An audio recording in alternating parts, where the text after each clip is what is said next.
heart attack. Fast, fatal, hard impact. Past painful scars, in fact, I blast tasteful bars and pass. I back up my actions, fact, don't ask, grab reactions, jacked, attack with every word, then act with class as they hear me snap. I got nothing to lose, cause I fought and felt the bruise. Now I'm not the one confused, call the shots and they produce. I ain't lost, I'm finally loose, pick a new submerged juice. I need the views to boost me to a new abuse of being used. Everybody wants a piece now, y'all can rest in peace now. You're dead to me, so peace out. Remember you're discreet now, get ready for defeat now. Alrighty. Hello everybody. This is Kyusho here, and now, before we do begin, let us give a brief little review. In the last part, quite a number of things have happened. Now, in the last part, we had Deku and the girls, who they reunited after about a month apart. The girls got Eri out of Japan and somewhere safe. And right now, Deku has met up with somebody from his past, Bakugo Katsuki and his little group of vigilantes. Now, they claim to have information that Deku would need. And Deku? Yeah. Right now, after him and Bakugo, they set up a meeting and met, they got the information together. They found out about All For One's doctor possibly being or posing as a doctor at a fight club, and wanting to kidnap viable subjects to become Nomus from there. They may know the location, and right now that actually is very good. Now, there currently actually is over with Deku and Bakugo. The two went to a market where Deku got weapons, non-lethal. However, Bakugo, he actually is still skeptical about Deku. Deku, to him, has been a murderer, a vigilante, and a psycho. He can understand that Deku, he may have been part of the committee's plans, but the committee, to him, in his eyes, they've done quite a lot of bad things, but they did it to protect society. And Deku, he was thrust into the role of a black sheep. Somebody who they would go unrecognized for their work. Somebody who would do bad things. And somebody who lost everything to the committee. Now, Bakugo, he clearly does not understand the full purpose of being what Deku is. And Deku? He's told Bakugo quite simply, if Bakugo was viable for this project, he would have lost everything like him. The committee will go to no lengths. They were evil. Pure, utter evil. What he's done, the dead on his hands, the thousands of them. He saved thousands of children. He saved thousands of parents. He saved thousands of people. And he has saved people who would not want what happened to him happen to their children. Now, he told Bakugo quite simply, Bakugo doesn't understand anything because he still thinks like a pro. He still thinks like an innocent hero. Clearly he doesn't understand that anytime a pro commits evil actions, they have to have justice. And the Hero Committee, they are the executioners. However, while they might play judge and jury, he's the one who has to get his hands dirty. Now, right now there actually is where Deku, him and Bakugo, both of their vehicles pull up into a garage. And right now Bakugo, he does go to announce to everybody, whenever he does get out of his vehicle, that they're back, and right now they do have guests. And some of them, they may not like it. Now, a lot of people do start to walk out. And whenever they do see Deku get out of his vehicle from the driver's side, Deku directly walks over to the trunk, popping it open, as right now there actually is whenever Deku, he does go to directly pull the bags out. Him handing one over to Ochako, and another over to Mizuki. Deku grabbing the heaviest bag, as right now after he does pull it out, he does close the trunk. And everybody just start to gather together. Now, Bakugo, he does lead Deku to a room. And everybody, they're currently staying around, as Deku does inform them all about why he's here. He's here because Bakugo and his group wanted to work with him. Now, before he does go any further, yes, if they have questions, he'll answer them. Number one, because he knows he's probably going to be asked this. If he knows anything about All For One, yes, he's the one who put a fucking bullet through his head and stole his quirk. Number two, leading off of number one, if anybody has an idea of him giving them quirks, he'll give them a fucking quirk. He doesn't give a shit. If they think that their body can handle it, he'll give them the ability. If they ask him about one, and he has it just so happenly, he'll give them it. Who fucking cares? However, they should know. If their body isn't compatible with the ability, they'll die. They might suffer effects. They might be hurt, or their body may not be able to handle it. So, there is that ability. And number 3, if any of them, they want to try and learn what he does know, he is willing to teach all of them. However, he'll teach them in classes. He'll teach them in groups, not singular, not one-on-one, in groups.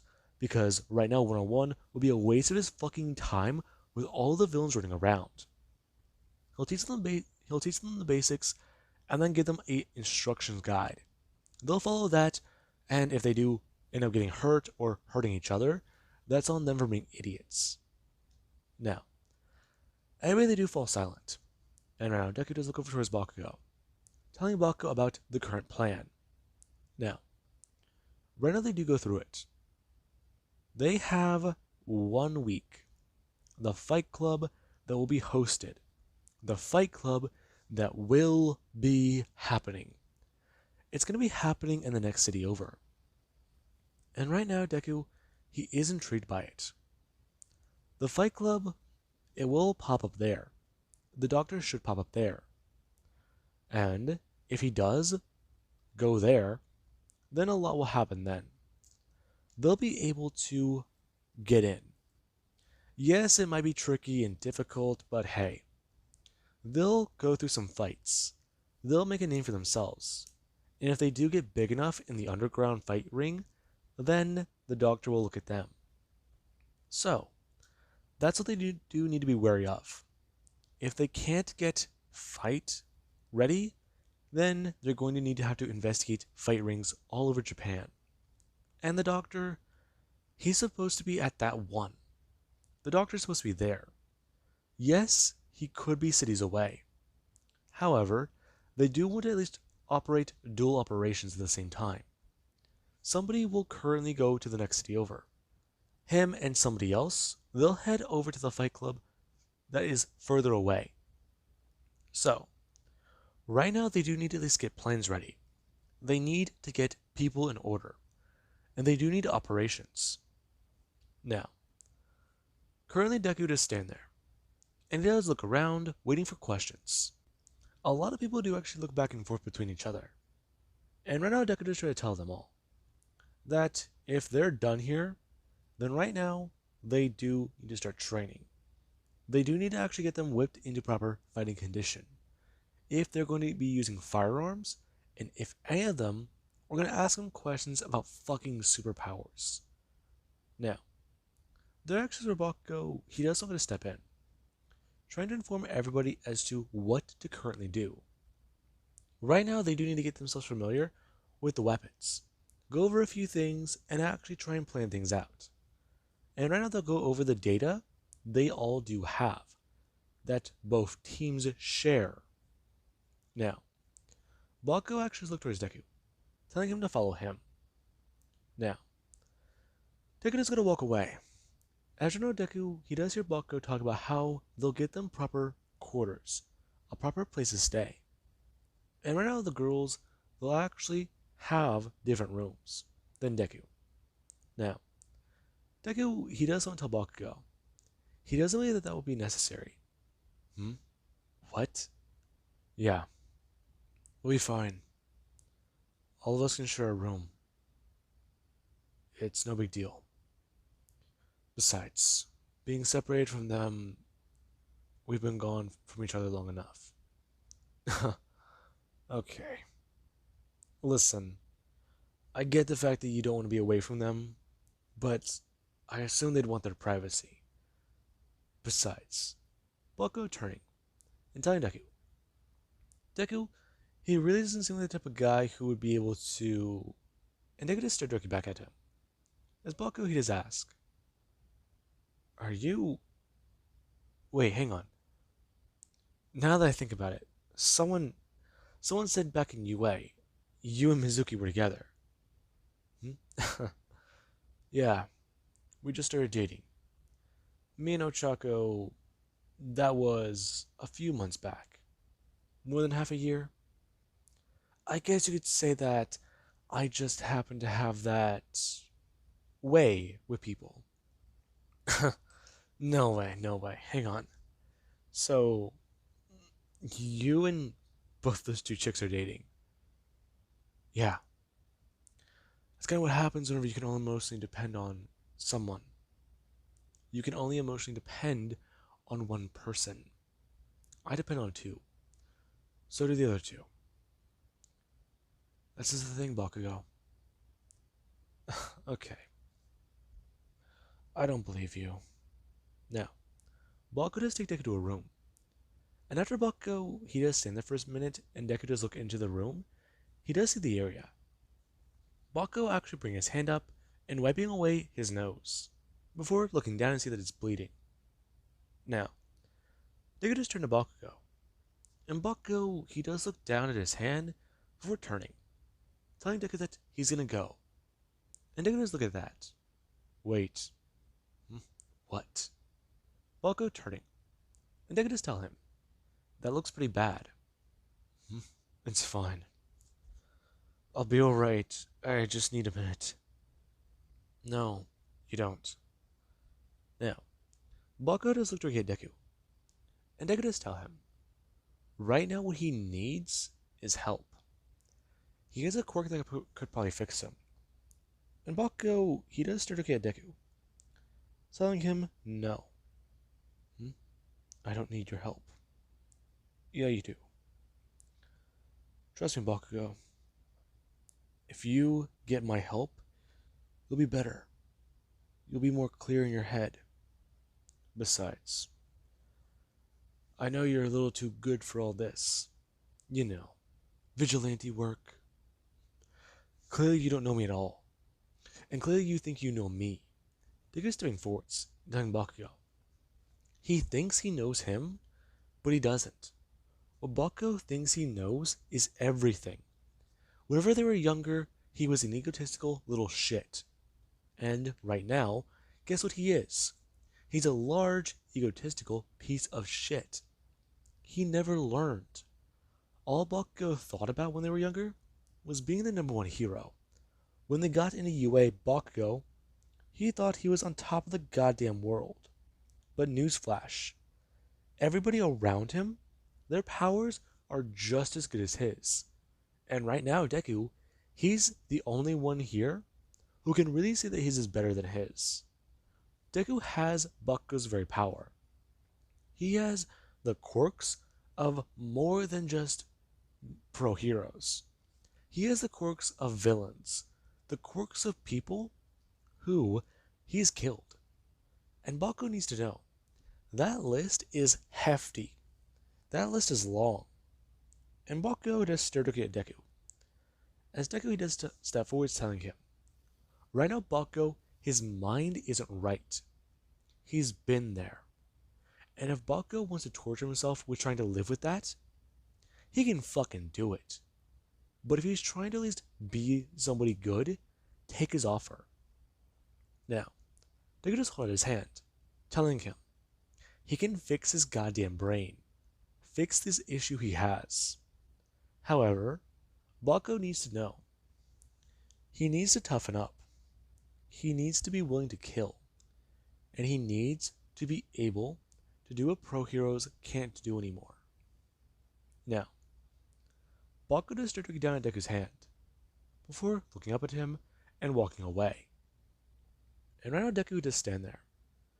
As whenever the girls do come around, there actually is where Momo, she looks directly at Deku, and she actually does give him a bit of a weird look. To which Deku does look at her, asking her if all for one messed with their heads. What? You were kidnapped. You, Todoroki, and Bakugo. I don't know where the others are. I'm assuming dead. They lost their quirks. Oh. That's a shame. Listen. I'm assuming something happened to you three. If that's the case. Right? There are 3 of you here that were affected? Yeah. Okay. Then I got your names right. So it's you, Todoroki, and Bakugo, right? Yeah. All for one, his doctor. He tried to turn us into Nomus, experiment on us, and hurt us. The last the last clear memory I have of it, it's all bad. And the pros, I just remember waking up in a hospital bed and my brain didn't feel right. Okay. Listen, I can help all three of you. You can? Yeah. I have the ability of a villain. Overhaul. I can put you back together again. I can help you. Now, Momo, her faces go from a bit more surprise to a little bit of disdain and, well, you know, annoyance. She looks like she's uncomfortable talking to Deku right now. And Deku does look at her, asking her, what? Todoroki, he doesn't like you. Tough shit. What did I do? Talk to him first. It's not my place to tell him, or tell you. What you've done is bad. Now, Momo goes to walk away, and Deku does look at her before going to look towards the girls. Asks them if he might have pissed off Todoroki in a way. To which both of them, they do just go to somewhat shrug. And Mizuki does talk about how Deku, if he did piss off Todoroki, it might be because his brother could have been involved with being a villain. And Deku, he does try to think. Maybe. Now, the three do try to get settled in. And right now there actually is Momo, who she is debating Deku's offer. What Deku's offering would help get rid of this pain in her head. Would help get rid of this feeling she gets. This overwhelming sense of just discomfort. And I know Deku, he actually is talking to a few people about currently what to do with a handgun. And everybody, they're sitting there watching him as Deku goes over a lot more. Now, as Deku currently is talking, there is somebody who does walk directly into the room. Deku, he currently is going over quite a few more things. And a lot of people, they currently are practicing what Deku just said. Now, Deku, he does try to at least look towards the person. The person, as they do walk up, they do look directly at Deku, asking if they can have a bit of a chat. What do you want, Todoroki? I want to talk to you. In private, if possible. Now, Deku and Todoroki do walk out of the room. And right now, Deku, he currently does stand there with Todoroki. And the two, they do, well, chat. And Todoroki does start talking about Deku. Deku has quite a strange amount of abilities, doesn't he? Yeah. Large-ass arsenal. What do you want? My brother's quirk. Your brother? Okay, that's real rich. What does your brother have? 'Cause I doubt I have it. Besides, if I hurt your brother, he must have been a villain, and I find that a little fucking funny. Don't laugh. Okay, fine. What is your brother's quirk? Now, Todoroki, he does say the following. His brother's quirk was called cremation. If his brother used it against Deku, Deku probably would have called it useful and taken the ability. Now, Deku, he looks directly at Todoroki. Cremation. Blue flames, if he's correct. And what was your brother's name? They called him Dobby. Okay, so it is the guy I'm thinking of. What's so funny? You killed my brother. Yes, I did. And guess what? Deku looking at Todoroki. His brother tried to murder Mizuki, somebody he cares about. Mizuki, she defended herself. And right now they were trying to kidnap Eri. Do they know who that is? What? Who's Eri? Exactly. They're a child Overhaul kidnapped and tortured. all in order to make weapons. Now, Todoroki, the fact that I murdered your brother, I'll tell you this much. It was a fucking accident. But he was a villain. I don't blame anything on that. I don't care that I killed him. If you want a fucking apology, sure, I can give you an apology. If you want his quirk, how about this? Go dig up his grave and I'll give it to you. Or better yet, how about this? I test exactly how far my abilities can go. You want to go speak to your brother again? We'll go to his grave and I can see if I can revive him. Let's see. Rewind and overhaul. I am able to do quite a lot with this ability, Todoroki. I can rip somebody in half and bring them right back from the dead as if nothing ever fucking happened. So tell you what, if you can unbury your brother, I'll try and see if I can bring him back. How about that? Are you willing to do that, Todoroki? Are you willing to do that? Now, Todoroki does staircase Deku. And now Deku does explain. He also does have Rewind. Rewind is quite the simple ability. He thought about using it on Bakugo, and even Momo. Momo, though, she wanted him and Todoroki to talk. However, there is a simple fact that Rewind can turn a body back to its previous state. Maybe Todoroki, he needs to have it used on his own body. All for one fucked with his head, right? He might be a liability. Deku can fix that. Deku can do quite a bit. How about this? If they go unbury his brother and bring him back, he'll be willing to give him any fucking quirk he wants. He'll be willing to even give him, what? All for one? How about that? Now, Todoroki does Todoroki Deku. And now Deku, he does have a few thoughts going through his mind. The idea of a quirk bringing back the dead. I mean, legitimately bringing them back. Bringing back a dead person. Somebody who didn't die immediately. I mean, if it's possible, there's a lot that could mean. It means that Deku could bring back his mother, his father, both of his parents. And, well, that says quite a bit. I mean, in theory, Rewind and Overhaul, these abilities would be able to not only restore flesh to a less decayed state, but Overhaul allows you to completely redo a body, heal broken bones, injury, rebuild, and redo atomic structures? In theory, the quirk could bring back somebody from the dead. But this idea, this way of thinking of it, would it work? Would it do what he wants? And right now Deku, he does let that thought go through his mind. And Todoroki does see it in Deku's eyes, along with the way his face is waver. His face goes from that serious expression to a bit more of sadness and, well, fear. Now, Todoroki does Todoroki Deku, and Todoroki does tell him he wanted his brother's quirk, because his brother, he may have done a bad thing, but Dabi, as he called himself, he had plenty of reason. Their father was a very abusive man. He doesn't blame his brother for becoming a villain. He blames his father, wholeheartedly.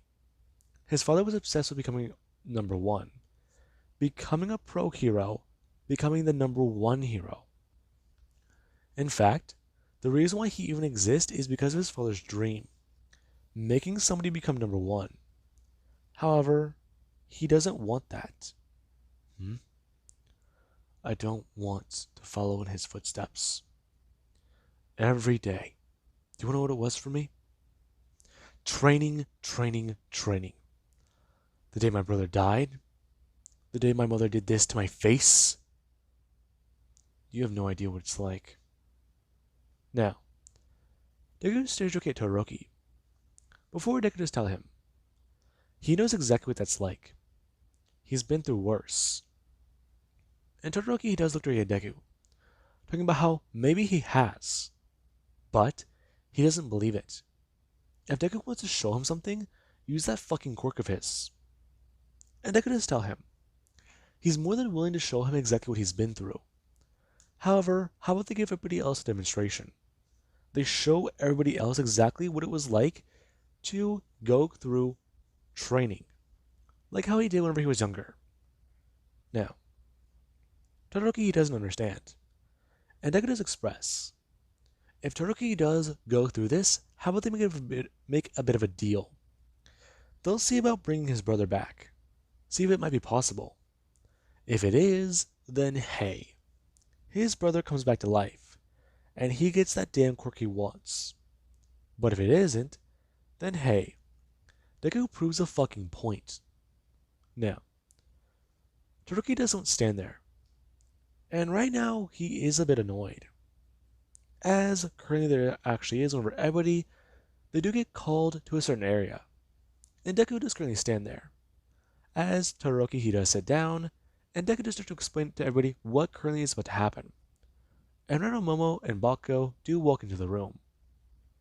As currently Deku, he does continue his explanation, right where it picked up when the two walked in. And right now, that is part of the whole story. Right now they do need to know. Everything he just said happened to him. Everything he's explained happened to him. They did all of that and more to make him a loyal soldier, to try and condition him to be in extreme environments. And right now he does want everybody to know. Todoroki has volunteered to show them all exactly what this does. Now, Deku is somewhat going to step forwards, him tightening the restraints on Todoroki's left arm, before turning and telling him, right now Todoroki he does need to know. He's going to take his ability away from him. Deku tightening his right arm, because his ability, more than likely, is going to run haywire. And, well, he'll give it right back. Now, Todoroki he does sit there. As right now Deku he immediately does bring his hand out and steal Todoroki's quirk. And Todoroki, after somewhat slumping forwards, he does Todoroki look up and look around. As right now Deku does tell him, he's going to count down, bring his hand up. And I really do currently watch. As Deku, he does spray Todoroki with a mist, and then Todoroki step to the right and show everybody. As Deku, he actually is going to bring his hand up and have a bit of the mist directly in his face. And everybody they are somewhat concerned. The way Deku explained this ability, he's affected by it. And right now Bakugo and Momo, they do look at Todoroki, who right now he was somewhat slumped forwards. But then there's actually the way his legs and hands start to move. The way they're gripping the chair. And right now Todoroki he does something to look up and look a bit more frantic, a bit more panicked. And then he just starts to throw himself forwards, trying to move, shouting and starting to scream out. As right now they're actually over Todoroki, his arms immediately do turn. And right now Todoroki, he's screaming out in pain. Now, Deku, he actually lets Todoroki turn and grab something. Before Todoroki, he's shouting out Todoroki at something that doesn't exist. And right now Deku, he immediately does bring his hand up and Todoroki grab onto Todoroki's mouth, pulling it open, as he does keep Todoroki from biting his tongue, stuffing something inside. As right now Todoroki, he actually does have something attached to his mouth that does stop him from biting his tongue. And currently he does just squirm and try and move in his chair. As right now everybody do hear the muffled sounds of him screaming. And Deku starts to explain. Todoroki is going to be like this for hours. He's going to be like this for, right now, his first dose, 3 hours. That's what he gave him. And right now everybody do need to know. What him and the girls went through was several hours of this, day in and day out. If anyone want to try and experience this, then they're damn well willing to do so. Whatever they think the worst pain imaginable is, there is this. This type of shit, he's seen what it does to people. He used it on the committee. And let's just put it this way. The committee, they were more than willing to rip each other apart like animals. Like they were feral creatures. They were willing to do that because of exactly what they saw. He knew that one member of the committee tore out their own eyes and cut their throat open because of what they saw. What they saw was nothing but utter fear. And right now, Deku, he's used to this type of shit. All this really does smell like to him is sunshine and roses. That's it. All it feels like to him is nothing but bittersweet memory. What they do need to know is this was the type of conditioning the committee put them under first, before they changed it to something less extreme. The man who had this ability was the doctor they heard he fucking murdered. Now, a lot of people do currently sit there, as they could just tell him, turning to Todoroki. Right now, Todoroki is going to be here for a while. Get comfortable. And somebody, Deku turning, get him some goddamn water. He'll be thirsty and dehydrated. And more than likely, Todoroki, he's going to be catatonic for a few minutes before he does come to his senses. Maybe an hour, maybe longer. But hey, that gives him plenty of time to look into a few things. Deku walking away. And now Bakugo and Momo, they do stare. Todoroki, he's afraid. He's frantic. He's trying to get at his restraints. And they do watch. He throws himself forwards and tries to grab at his restraints with his teeth. But he can't. He can't even get through that gag in his mouth. And it's worrisome. Especially because whenever Todoroki realized he could move his head forwards, there actually is whenever somebody did run Todoroki up. Him to just smash his head down into his restraint. Now, they actually try to hold Todoroki there, before talking about exactly what they need to try and restrain him. Now, clearly Deku, he overlooked this. But right now, the Class 1A students, they do watch their friend. Because of what he's going through. And whenever Todoroki, he does actually stop moving around and screaming, he actually does have the gag pulled out of his mouth. And whenever Todoroki does go to look around, he does look afraid, still scared, before he currently does get released and then vomit. Now, right now, Class 1A, they're made aware of a few things. What Deku just exposed Todoroki to, it left him catatonic, like he just said. It left him in a delicate mind state. And Todoroki, he does currently sit there. Right now, what he just felt was bad. That was worse than anything he's ever experienced. And right now, he's actually afraid. Will Deku do that to him again? Will Deku try to prove a point again? He has that ability in his body. And he doesn't use it by choice. That says quite a lot about him. Deku murdered the doctor. If the doctor put Deku through years of that, I mean, more than, what did Deku say? 900 days? That says quite a bit. If Deku has been through that day in and day out, for weeks, he could see himself going insane. And Todoroki, he does currently sit there, afraid and shaking. Now, Deku currently is making plans. And right now they do find Dabi's grave. And Deku, he does currently have a few ideas. The heroes buried Dabi as a John Doe. However, he was able to look into the overhaul incident. And yeah, the body that was retrieved by the heroes, many believed it to be Dabi, especially because of the burn scars on his lower torso. However, him being labeled Dabi on a tombstone feels disrespectful. So, they may classify him as Dabi in the files, but on his tombstone, he's labeled as John Doe. And right now, Deku, he does find that to be at least be better. And Deku currently, he does make a few plans. Because Todoroki, clearly he needs to calm down. Now, with that being said, I hope you guys enjoyed. And have an amazing day. I'll catch you guys in the next part.